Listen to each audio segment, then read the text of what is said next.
आज मैं आपको एक ऐसा रिटायरमेंट फॉर्मूला देने जा रहा हूं जिसे मैं पर्सनली स्टेप अप SWP कहता हूं। तो ये सिर्फ एक प्लान नहीं है, ये एक लाइफ टाइम पेंशन सिस्टम है जो आपको रिटायरमेंट के बाद हर महीने एक फिक्स्ड प्रेडिक्टेबल इनकम देता है, जो हर साल इन्फ्लेशन के हिसाब से बढ़ता है। और सबसे बड़ी बात, ये पैसा कभी भी खत्म नहीं होता, इनफैक्ट ये टाइम के साथ साथ ग्रो करता रहता है। मेरा पर्सनल बिलीफ बहुत सिंपल है, earn with honesty, grow with patience and spend with purpose. पैसे का रियल पर्पस आपको फाइनेंशियली फ्री करना होता है, स्टेटस शो ऑफ नहीं। तो SWP यानी कि सिस्टमैटिक विड्रॉल प्लान करने का सबसे पहले तो प्री रिक्विजिट जान लेते हैं। तो शायद आपके मन में एक सवाल आ सकता है कि रिटायरमेंट के लिए कितना पैसा आपके लिए काफ़ी होगा और SWP से आखिर आपको कितना पैसा इनिशियली स्टार्टिंग में विड्रॉ करना चाहिए। तो सवाल एकदम वैलिड है, क्योंकि आपकी करंट एज, आपके करंट लिविंग एक्सपेंसेस और आप किस एज पे रिटायर होना चाहते हो, ये सब कुछ उसके हिसाब से फॉर्मुलेट होगा। ये पर्टिकुलर वीडियो में एक कॉम्प्रिहेंसिव गाइड की तरह लेके आपके सामने आया हूँ, जिसमें हम SWP के सारे बेसिक्स कवर करेंगे। उसके बाद हम थोड़ा डीप डाइव भी करेंगे और समझेंगे कि कैसे 3 बकेट स्ट्रैटेजी आप यूज कर सकते हैं to plan your SWP withdrawals. So coming back to the point कि आपके करंट एज और आपके करंट लिविंग एक्सपेंसेस के हिसाब से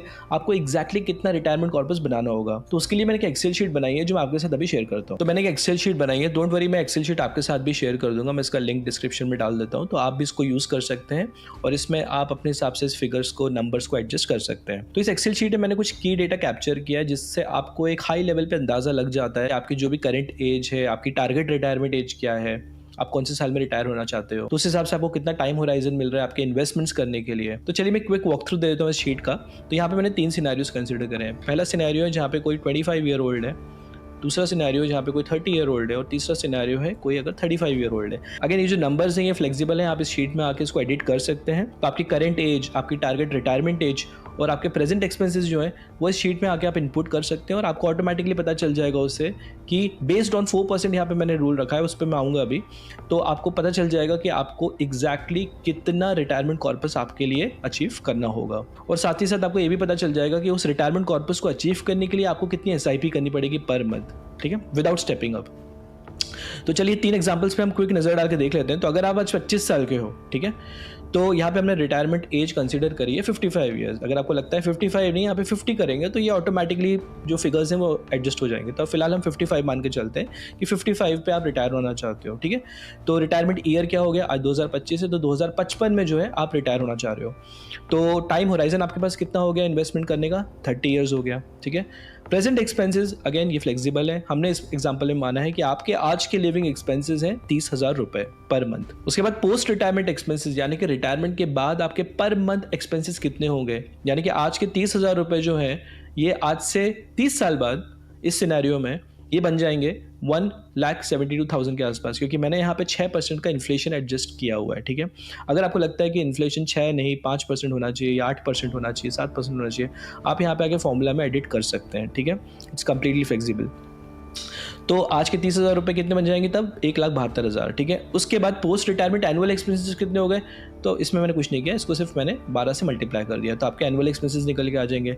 इसका मतलब सालाना आपके जो एनुअल एक्सपेंसेस होंगे वो बन जाएंगे 20,67,000 के आसपास। तो यहाँ तक हमको समझ में आ गया है कि रिटायरमेंट के बाद हमारे एनुअल एक्सपेंसेस लगभग कितने होंगे, ठीक है। तो उस बेसिस पे हम अपना टारगेट रिटायरमेंट कॉर्पस को वर्कआउट करेंगे। अब टारगेट रिटायरमेंट कॉर्पस को वर्कआउट करने के लिए वैसे तो कई सारे प्रिंसिपल्स हैं, ठीक है। ऐसा कोई ब्लैंकेट रूल नहीं है कि यही रूल अप्लाई होता है to work out your target retirement corpus. अब डिपेंडिंग ऑन कि आप रिटायरमेंट के बाद कैसी लाइफस्टाइल जीना पसंद करोगे, कि आप एक सिंपल लाइफस्टाइल जीना पसंद करोगे या फिर जो आपकी करंट लाइफस्टाइल है आप उससे थोड़ी एलिवेटेड लाइफस्टाइल जीना पसंद करोगे, तो ये तो कंप्लीटली आपके खुद के पर्सनल सर्कमस्टेंसेस पे डिपेंड करेगा, राइट।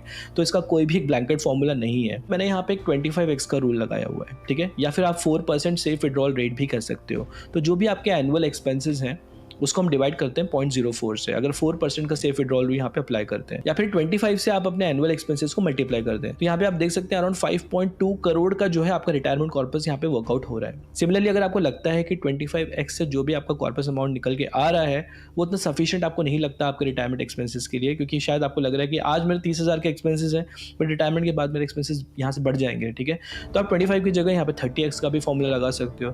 तो आप यहाँ पे 25 की जगह 30x लगा दें तो आपका जो रिटायरमेंट कॉर्पस बन जाएगा बन जाएगा 6.2 करोड़ रुपीस, ठीक है। तो फिलहाल मैंने यहाँ पे एक just to keep it simple मैंने 25x का यहाँ पे फॉर्मूला अप्लाई किया हुआ है, ठीक है। अब ऑटोमेटिकली ये एक्सेल शीट आपके लिए कैलकुलेट करके बता देगी कि डिपेंड, अगेन इसके लिए आप ऑनलाइन SIP कैलकुलेटर्स भी यूज़ कर सकते हैं, this is doing no different to that. तो यहाँ पे आपको एक हॉलिस्टिक व्यू आपको यहाँ पे मिल रहा है कि एग्जैक्टली आपको कितनी SIP करनी होगी every single month without stepping up. अगर आप स्टेप अप करके अपनी SIPs करोगे तो ऑफकोर्स आपका जो मंथली कमिटमेंट है टुवर्ड्स योर इन्वेस्टमेंट वो कम हो जाएगा। तो यहाँ से हमको पता चल रहा है कि how much exact SIP is required to hit your target retirement corpus without stepping up. Again मैंने यहाँ पे एक अजम्पशन लिया है 12% रिटर्न रेट का। आप अगेन ये फॉर्मूला में आके कस्टमाइज कर सकते हैं अपने हिसाब से। आपको लग रहा है यहाँ पे आप देख सकते हैं, यहाँ मैंने 12 मेंशन किया हुआ है। 12 की जगह आपको लग रहा है कि 14% के अगर आपको रिटर्न्स मिलेंगे तो ऑफकोर्स आपको कम SIP यहाँ पे करनी पड़ेगी, लेकिन मैं रियलिस्टिक रहना चाह रहा हूँ। 14% मुझे लगता है थोड़ा ज़्यादा हो जाएगा, so let's stick with 12% for now, ठीक है। तो 14,790 की आपको मंथली SIP करनी होगी to reach your target retirement corpus. Simple है ना। सिमिलरली अगर आप 30 साल के हो, आप 55 में रिटायर होना चाहते हो, तो आपके पास 25 साल का इन्वेस्टमेंट होराइजन है और आपके प्रेजेंट एक्सपेंसेस हमने यहाँ पे माने हैं 35,000 है। तो post retirement expenses inflation adjust करने के बाद आपके बन जाएंगे 1.5 लाख रुपए के आसपास। यानी कि 35,000 जो आज की वैल्यू है उसकी फ्यूचर वैल्यू जो होगी आज से 25 साल बाद वो करीब करीब 1.5 लाख के बराबर होगी, ठीक है।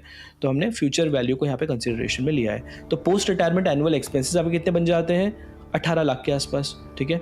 और यहाँ पे 25x का हमने फॉर्मूला अप्लाई किया हुआ है। तो जो आपका टारगेट रिटायरमेंट कॉर्पस बनेगा इस केस में वो बनेगा 4.5 करोड़ का, ठीक है। यानी कि 4.5 करोड़ आपको लगेंगे अगर आप आज की लाइफस्टाइल ही जीना चाहते हो आज से 25 साल बाद अपने रिटायरमेंट के बाद। ऑफकोर्स आपको लगता है कि ये कम है या ज़्यादा है तो आप यहाँ पे आके अपने हिसाब से वो मल्टीप्लायर को जो है वो एडजस्ट कर सकते हो। तो 4.5 करोड़ के रिटायरमेंट कॉर्पस को 25 साल में अचीव करने के लिए आपको आज से 23,000 करीब करीब 24,000 के आसपास की SIP करनी होगी विदाउट स्टेपिंग अप।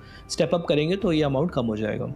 और तीसरा एग्जाम्पल हमने यहाँ पे लिया है 35 साल के आज आप हो और आपके पास टोटल 20 साल का फिर टाइम बच जाता है। अगेन हमने 55 साल का एग्जम्पशन यहाँ पे लिया है, तो 20 साल का यहाँ पे टाइम आपके पास है।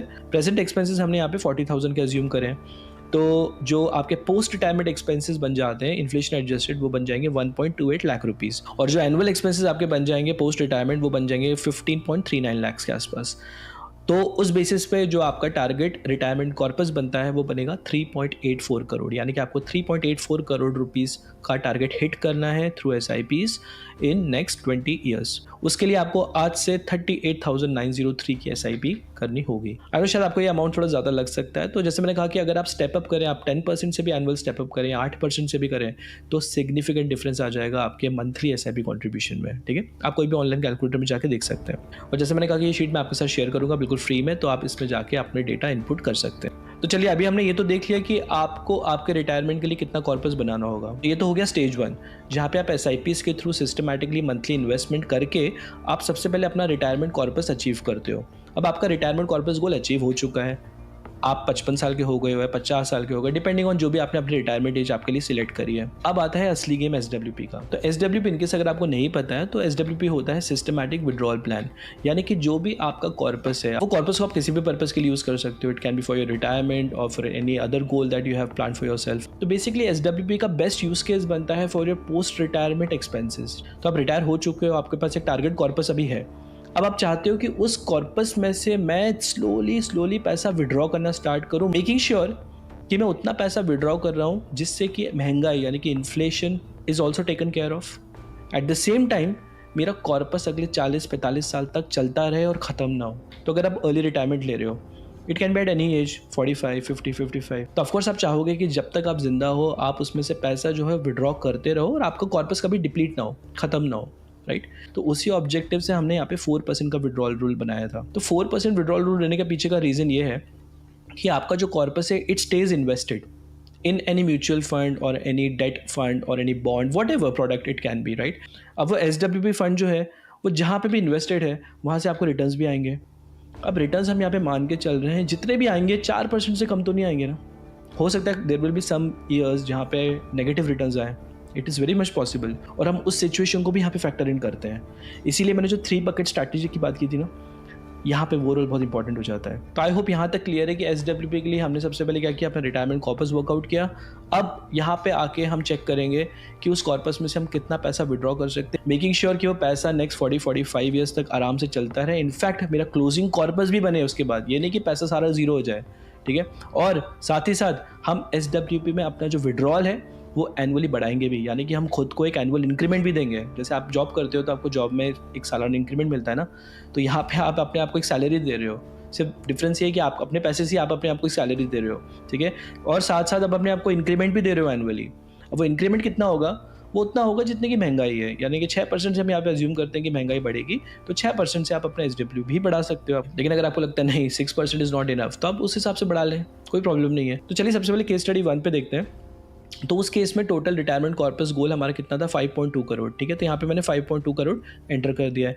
अब हम यहाँ पे मान के चल रहे हैं कि 5.2 करोड़ जो है इसमें से आपको पैसा निकालना शुरू करना है, ठीक है। अब यहाँ पे लिखा हुआ है होल्ड इन्वेस्टमेंट और डेफर विड्रॉल फॉर, तो हम बोलते हैं हमें डेफर नहीं करना है अपना विड्रॉल, हमें इमीडिएटली विड्रॉ करना स्टार्ट करना पड़ रहा है। तो यहाँ पे अजम्पशन ये है कि मैं 50-55 साल का हो चुका हूँ, मेरे पास इतना कॉर्पस मैंने अपने लिए जोड़ लिया है, अब इसमें से मुझे पैसा विड्रॉ करना है। तो इस केस में हमने क्या अजम्पशन लिया हुआ है, आप 25 साल के हो, 30 साल का आपके पास टाइम है, 55 में रिटायर होना चाह रहे हो, आज के आपके लिविंग एक्सपेंसेस है 30,000 रुपये, और पोस्ट रिटायरमेंट इन्फ्लेशन एडजस्टेड आपके एक्सपेंसेस बन जाते थे उस हिसाब से 1,72,000 के आसपास, ठीक है, 1,72,000। तो 1,72,000 जो है वो आपको विड्रॉ करना होगा after 30 years, right, not 30,000 of today's expenses. तो यहाँ पे आप जो मंथली विड्रॉल अमाउंट है वो हम डाल देंगे 1,72,000। इन्वेस्टमेंट हम यहाँ पे ले लेंगे 40 साल का, या फिर इनफैक्ट 45 ईयर्स का ले लेते हैं, ठीक है, to keep it very safe, ठीक है। और उसके बाद भी आप देखेंगे अभी मैजिक।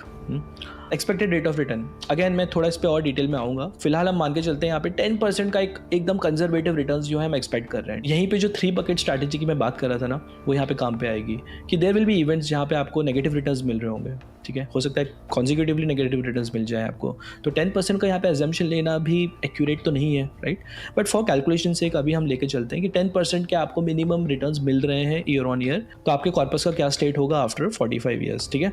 तो रेट ऑफ टैक्स यहाँ पे मान के चलते हैं, अभी आई डोंट नो कि रेट ऑफ टैक्स क्या होगा आफ्टर 30-40 ईयर्स, तो फिलहाल long term capital gain tax चल रहा है 12.5%, तो हम उतना ही मान के चलते हैं। और रेट ऑफ इन्फ्लेशन जो है हम यहाँ पे 6% का मान के चलते हैं, यानी कि 6% से जो आप SWP विड्रॉल है अपना वो भी बढ़ाते रहोगे एवरी ईयर, ठीक है। तो आप समरी में देख सकते हैं टोटल 5.2 करोड़ का हमारा इनिशियल इन्वेस्टमेंट था। फर्स्ट SWP जो मैंने ड्रॉ करी है वो है 1,72,000 की। लास्ट SWP में जो ड्रॉ करूंगा वो होगी करीब 23 लाख की। ड्यूरेशन 45 ईयर्स का है। रेट ऑफ रिटर्न 10% है। टोटल आपने विड्रॉ कर लिया होगा 44 करोड़ 12 लाख के आसपास। और प्रॉफिट जो आपको मिला होगा आपके इन्वेस्टमेंट्स पे, क्योंकि आपके इन्वेस्टमेंट्स भी ग्रो कर रहे हैं, आप सिर्फ 4% रिमेंबर विड्रॉ कर रहे हो, लेकिन जो रिमेनिंग 6% है, अगर 10% का भी रिटर्न्स आपको मिल रहा है तो that amount is still invested, और कंपाउंडिंग का इफेक्ट होते होते वो इतना ग्रो हो जाएगा, ठीक है। तो ओवरऑल प्रॉफिट आपको 99 करोड़ 12 लाख का मिल रहा है, और these are all real numbers, these are not fake numbers. तो corpus should easily last for 45 years, यानी कि 2070 तक आपको कॉर्पस बड़े आसानी से लास्ट होगा अगर आप आज से विड्रॉ करना स्टार्ट करो। और क्लोजिंग बैलेंस आप यहाँ पे देखिए दोस्तों, 60 करोड़ 19,83,000 का आपके पास फिर भी क्लोजिंग बैलेंस बचेगा, यानी कि आपके जाने के बाद आपके डिपेंडेंट्स, आपके बच्चे, आपकी नेक्स्ट जनरेशन्स भी उस पैसे को, उस कॉर्पस को एंजॉय कर पाएंगे, ठीक है। तो this is the beauty of SWP if used correctly. Similarly अगर आपका रिटायरमेंट कॉर्पस गोल 4 करोड़ 50 लाख का है फॉर एग्जांपल, और आपका जो SWP का मंथली विड्रॉल अमाउंट है वो हम यहाँ पे लेते हैं 1.5 लाख रुपए, जो 30 ईयर्स वाला सिनेरियो था केस स्टडी 2 में, जिसमें हमने आज के लिविंग एक्सपेंसेस माने थे 35,000 रुपए, और 25 साल बाद वो अमाउंट बढ़ के 1.5 लाख के बराबर हो जाएगा इन्फ्लेशन एडजस्ट करने के बाद। बाकी सारा डेटा हम सेम रखेंगे। यहाँ पे हम देख सकते हैं टोटल इन्वेस्टमेंट 4.5 करोड़ का था। फर्स्ट SWP जो हमने ड्रॉ करी है वो है 1.5 लाख से हमने शुरू किया है, और ये एवरी ईयर बढ़ाया भी है। मैं पिछले एग्जांपल में दिखाना भूल गया आपको, अभी इसमें देख लेंगे हम। लास्ट SWP इन्फ्लेशन एडजस्टेड जो होगी आपकी 20,64,000 की होगी। 45 साल तक आराम से आपका कॉर्पस लास्ट करेगा। टोटल विड्रॉल आपने 38 करोड़ के आसपास कर दिया होगा। प्रॉफिट 83.94 करोड़ का आपने प्रॉफिट बनाया होगा।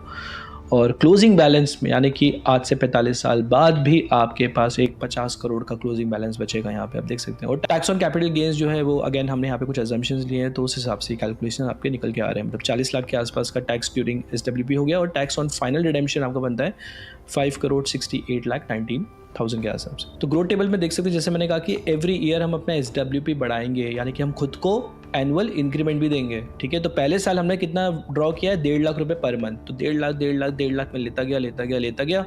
जैसे ही एक साल खत्म हुआ तो मैंने अपना विड्रॉल अमाउंट बढ़ा दिया, मैंने अपनी इनकम बढ़ा दी। मैंने बोला मैं अपने आप को इंक्रीमेंट दे रहा हूँ 6% का, तो नेक्स्ट ईयर से मैं कितना विड्रॉ करना स्टार्ट करूँगा, 1,59,000।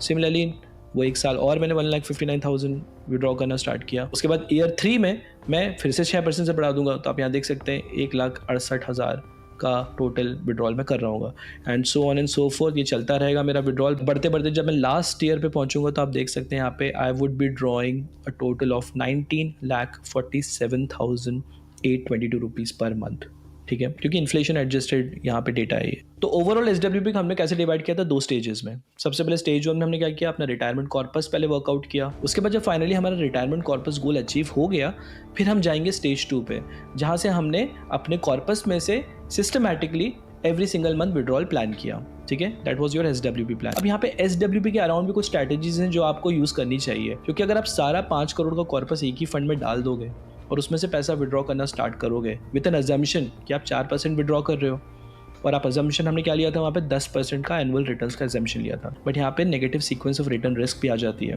इसका मतलब ये होता है कि मान लीजिए अगर आपके बैक टू बैक कॉन्जिक्यूटिवली अगर आपको नेगेटिव रिटर्न्स मिल रहे हैं आपके इन्वेस्टमेंट पे, तो आप 4% तो फिर भी विड्रॉ कर रहे हो ना अपने कॉर्पस में से। इसका मतलब आप ओवर 3 ईयर्स अगर हम मान के चलते कि आपको नेगेटिव रिटर्न्स मिल रहे हैं, तो आपका जो कॉर्पस है वो बहुत तेज़ रफ्तार से डिप्लीट होना शुरू हो जाएगा। तो जो हमने प्रोजेक्शंस किए थे ना कि आफ्टर 40 ईयर्स भी आपका कॉर्पस जो है हेल्दी रहेगा, वो नहीं होगा। That is not going to be the case, right. इसीलिए यहाँ पे एडवाइजेबल होता है कि हम सारे कॉर्पस को एक ही जगह पे इन्वेस्ट ना करें। ऐसा बोलते हैं ना कि don't put all your eggs in one basket. SWP के केस में ये स्ट्रैटेजी बहुत इंपॉर्टेंट हो जाती है। तो मान लेते हैं 5.2 करोड़ का हमारा कॉर्पस बना है। अब वो 5.2 करोड़ को हम 3 अलग अलग बकेट्स में डिवाइड कर लेते हैं। तो हर बकेट का अपना एक रोल है, अपना टाइमलाइन है, और इसका सबसे बड़ा बेनिफिट ये है कि मार्केट के क्रैश होने पे भी हम पैनिक बिल्कुल नहीं होंगे। और जो हमने अपनी मंथली इनकम डिराइव करी है SWP के लिए, that will remain static and predictable. तो बकेट 1 जो हम बनाएंगे वो होगा हमारा सेफ्टी नेट, यानी कि जो फर्स्ट 5 ईयर्स ऑफ जो हमारे मंथली लिविंग एक्सपेंसेस है ना, that will go inside bucket 1। तो यहाँ पे हमने अलग अलग प्रोटेक्शन लेयर्स बना रखे हैं, ठीक है, ताकि हमारा कैपिटल जो है और कॉर्पस से प्रोटेक्टेड रहे। तो ये हमारा पहला शील्ड हो गया। तो पोस्ट रिटायरमेंट जो आपका फर्स्ट ईयर के एनुअल एक्सपेंसेस बनेंगे विद एन अजम्पशन कि आप 1.72 लाख पर मंथ विड्रॉ करें, जो हमने केस स्टडी 1 में अजम्पशन लिया था, ठीक है, जहाँ पे 6% का हमने एनुअल इन्फ्लेशन को भी कंसिडरेशन में लिया है। तो उस हिसाब से आपका जो टोटल रिक्वायरमेंट बन जाएगा फॉर द फर्स्ट 5 ईयर्स, यानी कि फर्स्ट 5 ईयर्स के लिविंग एक्सपेंसेस को अगर हमें साइड पे रखना है, तो आपको 1.18 करोड़ के कॉर्पस को जो है बकेट 1 में डालना होगा टोटल 5.2 करोड़ के कॉर्पस में से, ठीक है। क्या किया हमने, बहुत सिंपल है, फर्स्ट 5 ईयर्स ऑफ एक्सपेंसेस को पहले कैलकुलेट कर लिया डिपेंडिंग ऑन जो भी आपके सर्कमस्टेंसेस है, और इसमें इन्फ्लेशन को भी आप एडजस्ट करें जो भी 6-7% से। तो इस केस में फर्स्ट 5 ईयर्स के टोटल एक्सपेंसेस हमारे कितने निकल के आ रहे हैं, 1.18 करोड़ के आसपास। अब सवाल आता है कि बकेट 1 में डाल तो दिया, बकेट 1 का जो पैसा है वो इन्वेस्ट कहाँ करें। तो इस बकेट का पर्पस क्या है, हमारे कैपिटल को जितना हो सके हमें प्रोटेक्ट करना है। तो यहाँ पे हम कोई भी एडवेंचर नहीं करेंगे, कोई भी एक्सपेरिमेंट नहीं करेंगे, we have to go very conservative, ठीक है। तो इस पैसे को हम कोई भी कंजर्वेटिव डेट फंड में या कॉर्पोरेट बॉन्ड में जो आपको एक decent inflation beating returns at least दे दें, वहाँ पे हम डालेंगे, या फिर आप किसी लिक्विड फंड, आर्बिट्राज फंड में भी इसको डाल सकते हैं, जो अधिकतर सेफ होते हैं और वॉलेटिलिटी भी थोड़ी कम होती है। यहीं से आपका स्टेप अप SWP का मैजिक स्टार्ट होता है। तो फर्स्ट 5 ईयर्स के लिविंग एक्सपेंसेस को सबसे पहले हमने प्रोटेक्ट कर लिया। तो फर्स्ट 5 ईयर्स में मार्केट ऊपर जाए नीचे जाए, हमें बिल्कुल पैनिक नहीं होना है, बिकॉज हमारा जो कैपिटल है वो सेफ असेट्स में इन्वेस्टेड है, जहाँ पे हमें इनसेन रिटर्न्स नहीं मिलेंगे, लेकिन एटलीस्ट इन्फ्लेशन बीटिंग रिटर्न्स तो मिल ही जाएंगे। तो हमारा कैपिटल इनफैक्ट ग्रो ही करेगा, इन्फ्लेशन को बीट करते करते ग्रो ही करेगा, हालांकि उसका पर्पस वो है ही नहीं। और अगर आप बिल्कुल सेफ प्ले करना चाहते हो तो आप उसको किसी FD में भी रख सकते हो, but my recommendation would be कि आप उसके बजाय किसी डेट फंड या आर्बिट्राज या लिक्विड फंड में फर्स्ट 5 ईयर्स ऑफ एक्सपेंसेस को पार्क करें। अब पहले 5 साल में जो भी फंड्स आप निकाल रहे हो बकेट 1 में से, तो बकेट 2 और बकेट 3 जो है वहाँ पे जो भी फंड्स आपने डाले होंगे उसको कंपाउंडिंग करने के लिए कितना वक्त मिल गया, ऑलरेडी 5 साल का वक्त तो मिल ही गया, क्योंकि हमने बकेट 2 और बकेट 3 को तो अभी टच भी नहीं किया है। अब बात करते हैं बकेट 2 की। तो बकेट 2 जो है इसका मेन पर्पस रहेगा मीडियम टर्म ग्रोथ के लिए, यानी कि ईयर 6 से लेके ईयर 13 तक के जो भी मुझे अपने विड्रॉल करने हैं, that will be done from bucket number 2, ठीक है। तो बकेट 1 जो है वो एग्जॉस्ट हो गया होगा after the end of 5 years. तो ये बकेट अगले 8 साल के एक्सपेंसेस को कवर करता है। तो सेम 5.2 करोड़ के कॉर्पस में से आज की वैल्यू के हिसाब से 1.85 करोड़ जो है वो आपको बकेट 2 में डालने होंगे। बकेट 2 के 1.85 करोड़ को हम किसी एग्रेसिव हाइब्रिड फंड या फिर फ्लेक्सी कैप फंड या फिर मल्टी कैप फंड में भी इन्वेस्ट कर सकते हैं, क्योंकि फर्स्ट 5 ईयर्स तो ये अनटच्ड रहे और कंपाउंडिंग का फुल बेनिफिट भी हमको मिलेगा। So just to summarise, bucket 2 जो है ये तब प्ले में आएगा जब बकेट 1 का सारा फंड्स एग्जॉस्ट हो चुका है। और वो कब एग्जॉस्ट होगा, पहले 5 सालों में। तो पहले 5 सालों में हमने सारा पैसा उसमें से चूस लिया, सारा पैसा निकाल लिया है, ठीक है। फिर हम बकेट 2 में स्विच करेंगे, तो बकेट 2 को इनफ टाइम मिल चुका है, 5 साल मिल चुका है ना कंपाउंडिंग के लिए। So by the time you start withdrawing from year 6, 5 साल का कंपाउंडिंग इफेक्ट तो ऑलरेडी आपको देखने को मिल जाएगा। उसके बाद फाइनली हम आएंगे बकेट नंबर 3 पे, जो कि आपका एक लॉन्ग टर्म ग्रोथ इंजन है, और ये कब प्ले में आएगा, ईयर 14 ऑनवर्ड्स, ठीक है। यानी कि first 5 years bucket 1, year 6 two year 13 bucket 2 and year 14 onwards till end of SWP, जब तक आप विड्रॉ करना चाह रहे हो हम बकेट 3 में से ही सारा पैसा विड्रॉ करेंगे। तो यहाँ पे हमें कितना कॉर्पस डालना होगा, तो जो भी कॉर्पस बच जाता है, यानी कि बकेट 1 में आपने आइडेंटिफाई कर लिया कितना कॉर्पस जाएगा 1.08 करोड़ के आसपास जो भी हमने किया था, बकेट 2 में 1.85 करोड़, तो उसको आप ऐड कर लीजिए और टोटल कॉर्पस में से माइनस कर दीजिए, तो आई थिंक ये बनता है अराउंड 2.17 करोड़ के आसपास, जो कि एक अच्छा खासा हेल्दी अमाउंट है। और आप इमेजिन कर सकते हैं कि इस बकेट को हम फर्स्ट 13 ईयर्स तक तो छुएंगे भी नहीं, तो 13 साल बाद इस बकेट में से आप विड्रॉ करना स्टार्ट करोगे, जहां पे ऑलरेडी 2.17 करोड़ इन्वेस्टेड थे 13 साल पहले।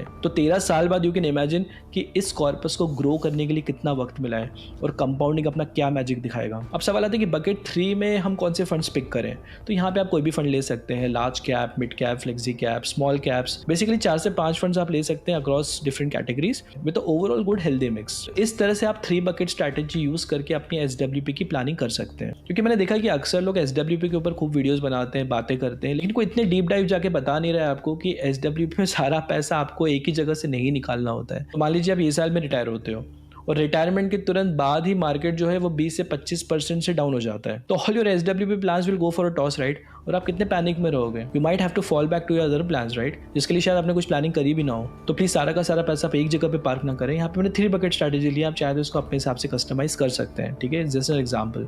तो ओवरऑल स्टेप अप SWP लेने से आपको क्या बेनिफिट मिल रहा है, सबसे पहले तो आपको एक फिक्स स्टेबल प्रिडिक्टेबल इनकम मिल जाती है एवरी सिंगल मंथ, और सबसे बड़ी बात आपको इन्फ्लेशन से घबराना नहीं होता है, क्योंकि आपको इन्फ्लेशन प्रूफ विड्रॉल्स मिल रहे हैं। दोस्तों उम्मीद करता हूँ कि आपको ये वीडियो इन्फॉर्मेटिव लगा हो, अगर लगा है तो प्लीज़ इस वीडियो को लाइक ज़रूर करें, और इस चैनल को सब्सक्राइब भी नहीं किया अभी तक तो यार क्या कर रहे हो, सब्सक्राइब कर दो, बड़ी मेहनत लगती है सब वीडियोस बनाने में। और हाँ, जैसे मैंने बोला कि वो एक्सेल शीट का लिंक मैं डिस्क्रिप्शन में डाल दूंगा, तो आप वहाँ पे जाकर डाउनलोड कर सकते हैं, जस्ट मेरे को कॉपी ऑफ दैट शीट, और फिर आपको जो भी नंबर्स आपके हिसाब से कस्टमाइज करने आप कर सकते हैं, ठीक है। तो चलिए दोस्तों, मैं आपसे जल्दी मिलूंगा एक और सुपर इंटरेस्टिंग वीडियो में। Till then you take good care of yourself. This is me Prateek signing off from Investing Wiz, over and out.